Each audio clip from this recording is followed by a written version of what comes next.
नमस्कार दोस्तों।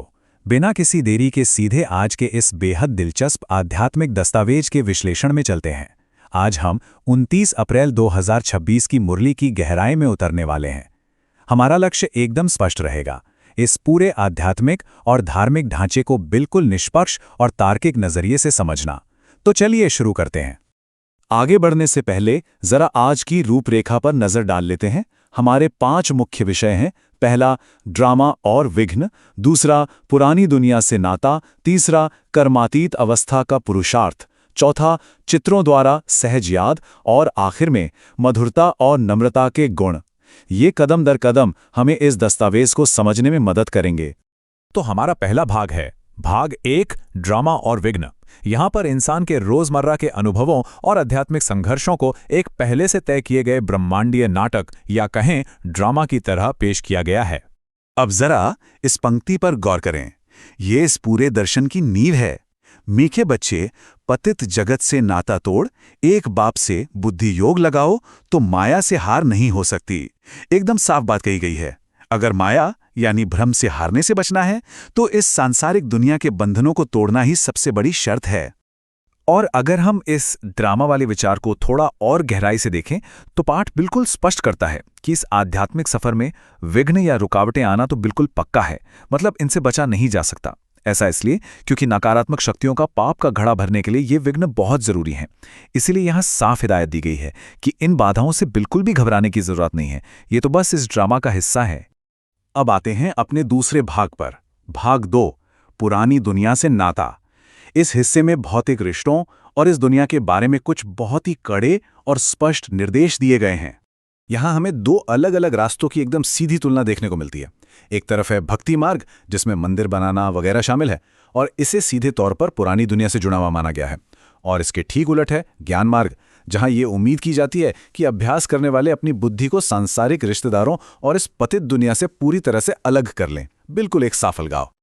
पर सच कहूं तो यहीं पर एक बहुत ही व्यवहारिक सवाल सामने आता है। दुनिया से अलग होने की इस पूरी प्रक्रिया में माया नाम के इस ताकतवर पहलवान को आखिर हराया कैसे जाए? क्योंकि सिद्धांत में दुनिया से नाता तोड़ना बड़ा आसान लग सकता है, लेकिन असलियत में ये एक बहुत बड़ा और मुश्किल आध्यात्मिक संघर्ष है। इसी संघर्ष से निपटने के लिए आता है हमारा तीसरा भाग, भाग 3, कर्मातीत अवस्था का पुरुषार्थ। दस्तावेज के अनुसार पुरुषार्थ यानी अपना लगातार आध्यात्मिक प्रयास ही वो मुख्य साधन है जिससे मुक्ति की उस अंतिम अवस्था तक पहुंचा जा सकता है। अब ये कर्मातीत अवस्था असल में है क्या? अगर इसे आसान शब्दों में समझें तो ये एक ऐसी गहरी आध्यात्मिक स्थिति है जो प्रयासों के एकदम अंत में जाकर मिलती है। एक ऐसी स्थिति जहां इंसान कर्मों के बंधन और शारीरिक चेतना से पूरी तरह मुक्त हो जाता है। और हां, ये कोई रातों रात होने वाला जादू नहीं है। दस्तावेज खुद मानता है कि इस स्थिति तक पहुंचने में काफी लंबा वक्त लगता है और निरंतर प्रयास करना पड़ता है। परिवर्तन की इस प्रक्रिया को अगर और समझें तो इसमें तमो प्रधान यानी अशुद्ध अवस्था से निकलकर सतो प्रधान यानी शुद्ध अवस्था तक का सफर शामिल है। इसे कौड़ी से हीले में बदलने जैसा बताया गया है। लेकिन रुकिए, यहां एक बहुत बड़ी चेतावनी भी है। इस बदलाव के दौरान माया चुपचाप नहीं बैठने वाली। वो मन और कर्मों में लगातार तूफान लाएगी, जिनसे डटकर लड़ना ही होगा। और इसी निरंतर प्रयास की अहमियत को 84 जन्मों के चक्र के संदर्भ में भी समझाया गया है। साफ शब्दों में कहें तो अपनी आध्यात्मिक स्थिति को बनाए रखने के लिए बिना थके प्रयास करना ही होगा, क्योंकि अंत में बुद्धि का जुड़ाव किस तरफ है वही अंतिम परिणाम तय करेगा। तो आप चलते हैं चौथे भाग की तरफ, भाग 4, चित्रों द्वारा सहज याद। जब ध्यान के दौरान माया मन को भटकाने की कोशिश करती है तो एकाग्रता बनाए रखने के लिए इसमें क्या व्यावहारिक उपाय बताए गए हैं, चलिए देखते हैं। यहां ध्यान केंद्रित करने के लिए कुछ बहुत ही विशिष्ट दृश्य साधनों का सुझाव दिया गया है। पहला, अपने कमरे में त्रिमूर्ति या लक्ष्मी नारायण का चित्र रखें। दूसरा, सुबह उठते ही सबसे पहले उसी चित्र पर नजर डालें। और तीसरा, उस चित्र का इस्तेमाल करके विष्णुपुरी की विरासत को याद करें। सुबह सुबह माया के भटकाव से बचने और मन को तुरंत स्थिर करने के लिए इसे एक बेहद असरदार और व्यवहारिक तरीका बताया गया है। और अंत में हमारा 5वां भाग, भाग 5, मधुरता और नम्रता के गुण।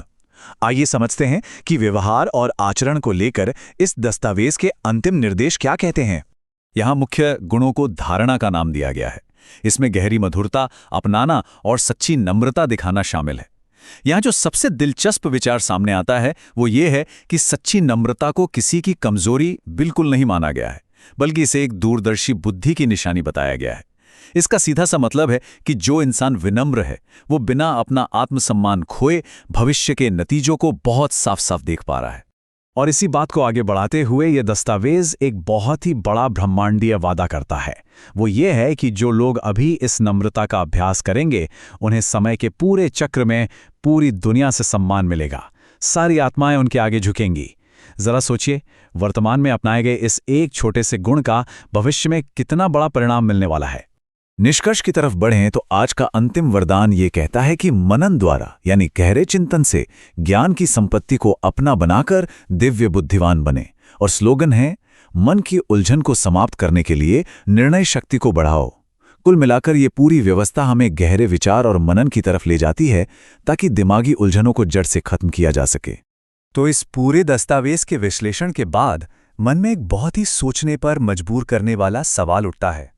जब जिंदगी को एक पहले से तय किए गए ड्रामा की तरह देखा जाता है तो रोजमर्रा की मुश्किलों से निपटने का किसी भी इंसान का नजरिया कैसे बदल जाता होगा।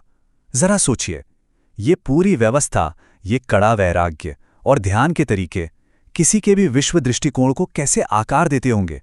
यह सच में गहराई से सोचने वाला विषय है। तो इसी विचार के साथ आज के इस विश्लेषण को यहीं खत्म करते हैं। हमारे साथ जुड़ने के लिए बहुत बहुत धन्यवाद।